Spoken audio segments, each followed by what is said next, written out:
What a disappointing way to lose the end of the season. Alabama loses today, gets their ass beat today.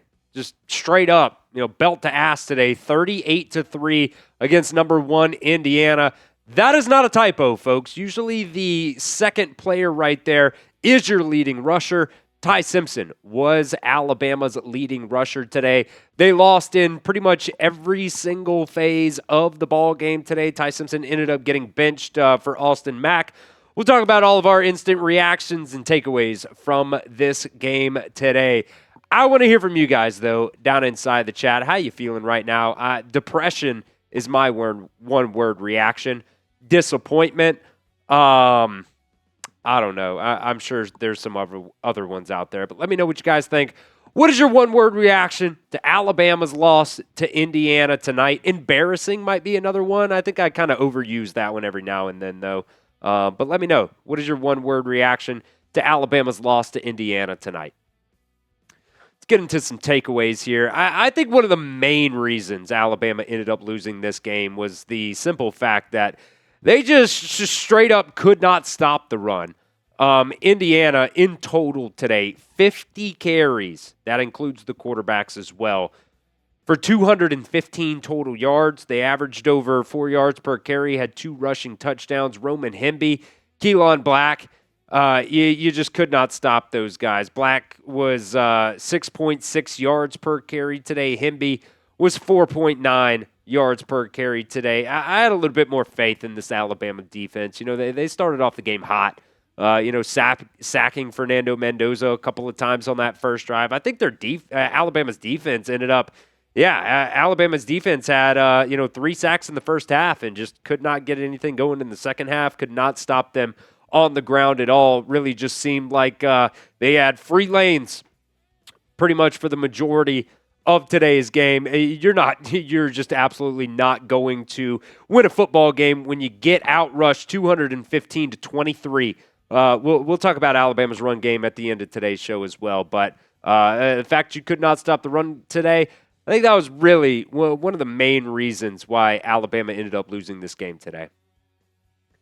Takeaway number 2, Ty Simpson ended up getting benched in this game. I don't necessarily know if it was because of the play, which was not good, or was it because he ended up getting hit in the back, ended up fumbling? I think that was his 6th fumble of the season.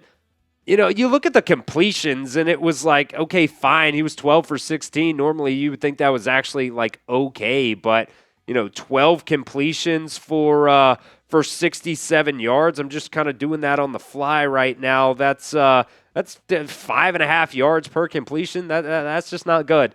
That's just not good. And we'll talk about it on tomorrow's video, what kind of the future is going to be like for Austin Mack here and Alabama at that quarterback spot. But later in the game, Austin Mack ended up coming in, but it was kind of too little, too late at that point. Austin Mack didn't play awful, but he didn't play really fantastic either. Ended up being your, leader in terms of passing yards today. It just, just disappointing game today. Ty Simpson just was not it today. Could not get anything going against that Indiana defense.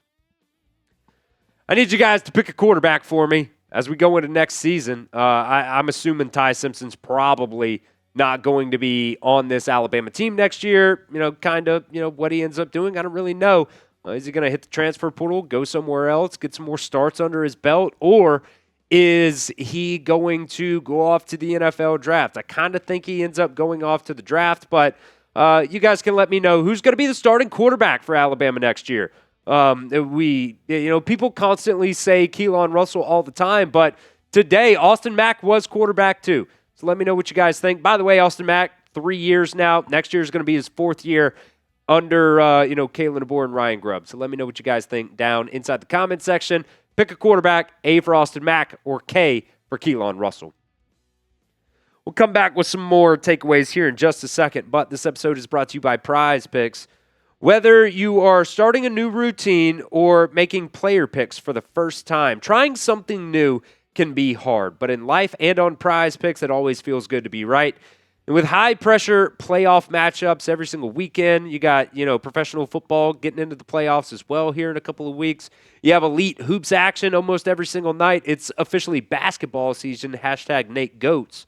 The action never stops, and Prize Picks lets you take control. They have a new feature, by the way, that I love on Prize Picks. I love that they added this feature. They now offer early payouts.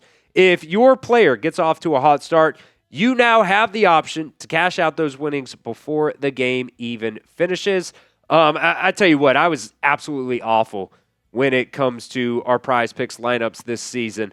Tonight's lineup, just the same, man. We went with Fernando Mendoza, more than 220.5 passing yards for him. He finished the game with 14 of 16, 192 passing yards and 3 touchdowns.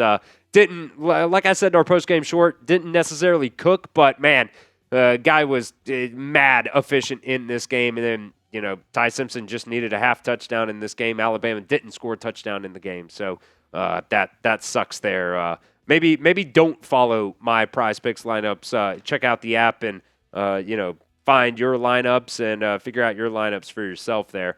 But you guys can get in on the action today. Prize Picks is now available in all 50 states, including California, Texas, Florida, and Georgia.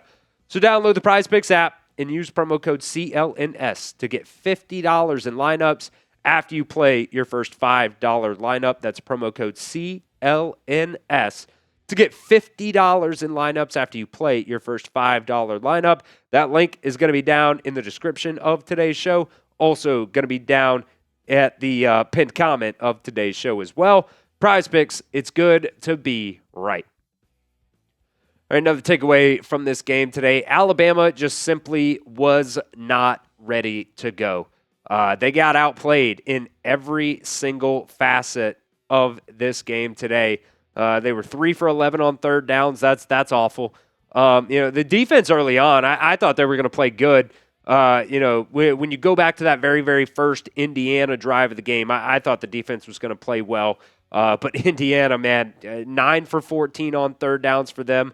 Over 400 total yards for them as well. They cooked you on the ground. They cooked you through the air when they had to.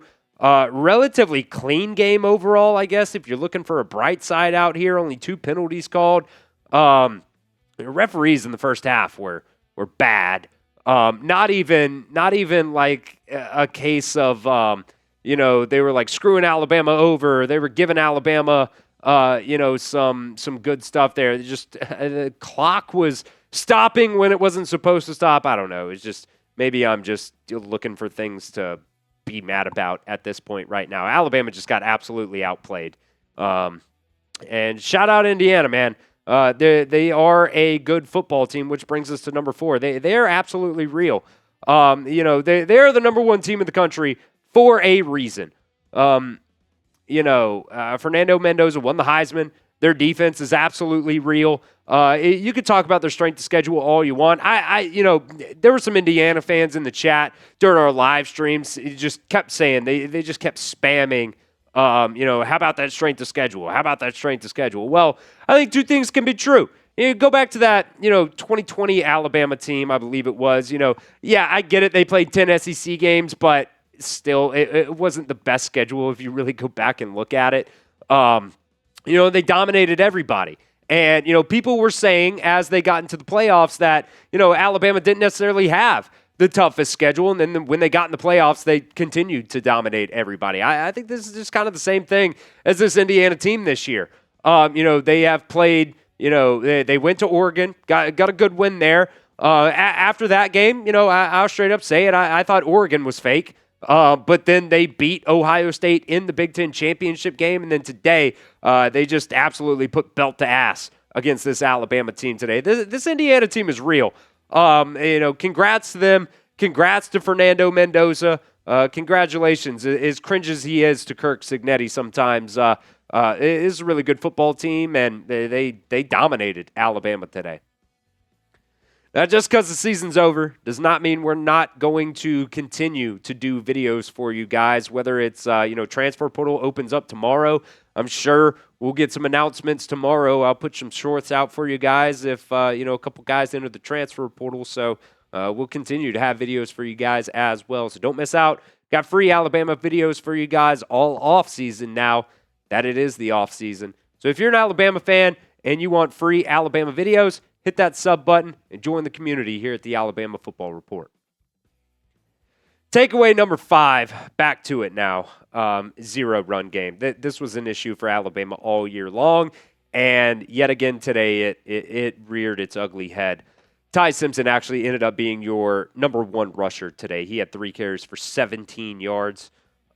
Kevin Riley, there was a point in this game, man, where I was just asking, why is Kevin Riley in the game? I just didn't get it. Really, Jam didn't get a single carry today. He was supposedly back to 100%. I don't know if that's a lie or if, I don't really know. I just don't really know. Jam Miller didn't get a single carry today. He had 1 catch for 1 yard. That's all you saw for Jam Miller. He said in his press conferences leading up to this game this week that he was back to 100%. So I don't really know why you didn't see Jam. Daniel Hill had 5 carries for only 13 yards in the game as well. 23 total yards for Alabama today. Let me just look real quick. Some of the sack-adjusted yards. Alabama still, you take the sacks out of the equation. Alabama ran the ball for 3.4 yards per carry, 48 total rushing yards today. It was an issue all year long, and it was the reason, early on why the College Football Playoff Committee had Notre Dame above Alabama was, they cited the fact that Alabama can't run the football, and, hopefully, next year they can do a better job of that, because this year was a absolute disappointment when it came to running the football. And I do want to mention one more thing as well. I just do not understand that 4th down call at the beginning of the game. I don't know, it was in the first half, first or second quarter, something like that. I don't necessarily hate the fact that you went for it. I get it. It was way deep in your own territory at your own 35, 34, something like that. But my God, man, it's 4th and 1. You line Daniel Hill up in the Wildcat formation. Indiana calls a timeout. Then you go out there with the punt unit, and you have Ty Simpson out there on the punt unit. That's going to fake anybody out. Alabama calls a timeout. Then you're like, okay, yeah, you're going for it. They go out there. They put the offense back out on the field. You got Daniel Hill back in there. Oh, by the way, I just got an update as we're filming right now. Ty Simpson fractured his rib during the game. So that's why he ended up coming out. So that's just kind of right on the fly right here. X-rays revealed a fracture at halftime. So Ty Simpson fractured his rib after that hit there. But back to the 4th down play. You put Daniel Hill back in there at the Wildcat. You put Germie Bernard in motion. You hand it off to him. You got a 240-pound running back in Daniel Hill. Just let him run the football. I don't get it, man. We'll talk about Ryan Grubb. We'll talk about Kalen DeBoer on tomorrow's video. We'll talk about the future for Ty Simpson and some more transfer portal stuff as well. But, man, disappointing way to end the season. I didn't necessarily know or think that Alabama would necessarily win this game. I had a lot of hope going into this game, but damn, to lose 38-3, very, very disappointing.